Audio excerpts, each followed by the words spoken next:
ठीक से याद करा देंगे। तो पहला क्वेश्चन में क्या है, पहला क्वेश्चन में है इलेक्ट्रॉन की खोज। तो इलेक्ट्रॉन की खोज किस वैज्ञानिक ने किए थे, तो इलेक्ट्रॉन की खोज जे थॉमसन नामक वैज्ञानिक ने किया था। तो हम लोग इसको याद कैसे रखेंगे, देखिए इलेक्ट्रॉन किसी वस्तु को आवेशित करना या आवेशित करने के लिए उत्तरदायी होता है, क्योंकि इसके यही वस्तु एक कक्षा से दूसरी कक्षा में स्थानांतरित होता है। तो इलेक्ट्रॉन एक कक्षा से दूसरे कक्षा में जाएगा। देखिए हम लोग के घर समाज में यदि आप एक जगह से दूसरी जगह जाएंगे तो जहाँ रहिएगा वहां से बोलेगा जो तो जो से जे थॉमसन याद रखिएगा, ये याद करना कितना आसानी भाषा में याद हो गया। इलेक्ट्रॉन जाएगा तो जे थॉमसन जाओ।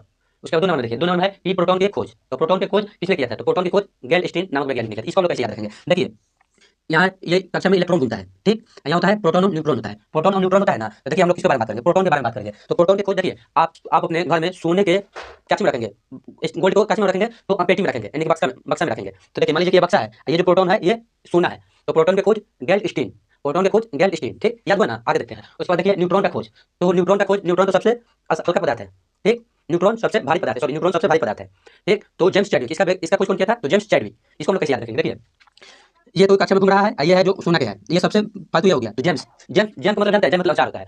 कोई भी वस्तु को आप अपने गांव समाज में छोड़ दीजिएगा तो लोग कहेगा कि इकाले दे अचार बनावेला, तो लास्ट में यही बच गया। तो जेम्स याद रखेंगे अचार, तो जेम्स चैडविक। किसका खोज, न्यूट्रॉन का खोज, ठीक, न्यूट्रॉन का खोज जेम्स चैडविक। उसके बाद देखिए नाभिक का खोज, नाभिक के खोज और नाइट्रोजन के खोज कौन किया था, देखिए नाभिक के खोज रदरफोर्ड किए थे, अब ठीक। उसके बाद नाइट्रोजन के खोज रदरफोर्ड, नाइट्रोजन के खोज रदरफोर्ड। इसको हम कैसे याद रखेंगे, इसके बारे में बात करेंगे। देखिए नाभिक खोज, नाभिक मतलब होता है क्या, सबसे केंद्र में होता है। तो देखिए जब केंद्र से देखिए जब केंद्र से फटेगा, जब केंद्र से फटेगा तो क्या निकलेगा, तो नाइट्रोजन निकलेगा। जब केंद्र फटेगा तो नाइट्रोजन निकलेगा, तो रदरफोर्ड। देखिए नाभिक के खोज रदरफोर्ड और नाइट्रोजन के खोज रदरफोर्ड, याद हुआ ना। देखिए कितना आसान भाषा में हम आप लोगों को याद करा दे रहे हैं, ठीक। क्या नाभिक फटेगा तो नाइट्रोजन निकलेगा, तो नाभिक के खोज और नाइट्रोजन के खोज रदरफोर्ड, ठीक, कितना आसान भाषा में याद हो गया। उसके बाद देखिए डायनेमो का खोज, डायनेमो का खोज माइकल फैराडे। इसको हम लोग कैसे याद रखेंगे, डायनेमो का आप नाम सुने हैं, आप फिजिक्स पढ़े होंगे 11th या 12th में, तो आप डायनेमो का नाम सुने होंगे। डायनेमो एक गणित का नाम है, दोनों तरफ चुंबकीय क्षेत्र से बंधा होता है, बीच में उसका घूमते रहता है। तो डायनेमो का मतलब देखिए वहां से विद्युत ऊर्जा उत्पन्न होता है। यदि आप वहां पे जाइएगा तो बिजली से मर जाइएगा, तो मर जाइएगा तो माइकल फैराडे किसका, डायनेमो के बीच में आप जाइएगा तो आप लाइन से मर जाइएगा, या उसके चुंबकीय प्रभाव से आप मर जाइएगा, तो मर जाइएगा तो माइकल फैराडे, ठीक, याद करने की ट्रिक है।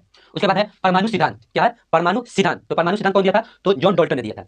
परमाणु, परमाणु का अपना सुना है, देखिए यह है पदार्थ के सूक्ष्म कण को परमाणु कहते हैं, पदार्थ के सबसे सूक्ष्म कण को परमाणु कहते हैं। तो यहाँ परमाणु नहीं पूछा, परमाणु के सिद्धांत कौन दिया था इसके बारे में पूछा। तो परमाणु के सिद्धांत गोल्डस्टीन ने दिया था, परमाणु के सिद्धांत गोल्डस्टीन वैज्ञानिक का नाम है, गोल्डस्टीन ने दिया था। इसको हम लोग कैसे याद रखेंगे, देखिए परमाणु क्या पदार्थ के सबसे छोटा आदमी को, सबसे सूक्ष्म को क्या कहते हैं, सबसे सूक्ष्म। देखिए सबसे छोटा, देखिए आपके घर परिवार में सबसे छोटा बच्चा को आप जान से ज्यादा जानेंगे, अपने जान से ज्यादा जानेंगे, खास करके ऐसे मम्मी पापा करते हैं कि अपने छोटे बच्चे को जान से ज्यादा जानते हैं। तो जान से जॉन डाल्टन, क्या जॉन डाल्टन किसका, परमाणु के सिद्धांत। तो परमाणु के सिद्धांत के पदार्थ के सबसे सूक्ष्म कण को परमाणु कहते हैं, ठीक, ये याद रखिएगा। तो आप सबसे छोटा आदमी को जान से ज्यादा जानते हैं, तो जॉन डाल्टन परमाणु सिद्धांत के, ठीक। उसके बाद देखिए रेडियो सक्रियता, रेडियो सक्रियता और हाइड्रोजन, ठीक, इसको हम लोग याद रखेंगे। एक ही बात में इसको भी देखिए, देखिए हाइड्रोजन, हाइड्रोजन और रेडियो सक्रियता। देखिए पहले रेडियो सक्रियता के बारे में आप जानिए। रेडियो सक्रियता का मतलब होता है कि अपने ओर केंद्रित करता है किसी, मान लीजिए कि ये इलेक्ट्रॉन है, तो ये इलेक्ट्रॉन है तो इसको अपनी ओर आकर्षित करेगा, केंद्र में कौन करेगा। तो रेडियो सक्रियता का मतलब होता है कि किसी कक्षा से अपने केंद्र की ओर आकर्षित करना, ठीक। तो अपने केंद्र की ओर आकर्षित करना होता है। तो अपने केंद्र की आप किसी को अपने ओर बुलाइएगा तो आप अपने छोटे बच्चे से क्या कहेगा, रे हेने आप, हेने आप से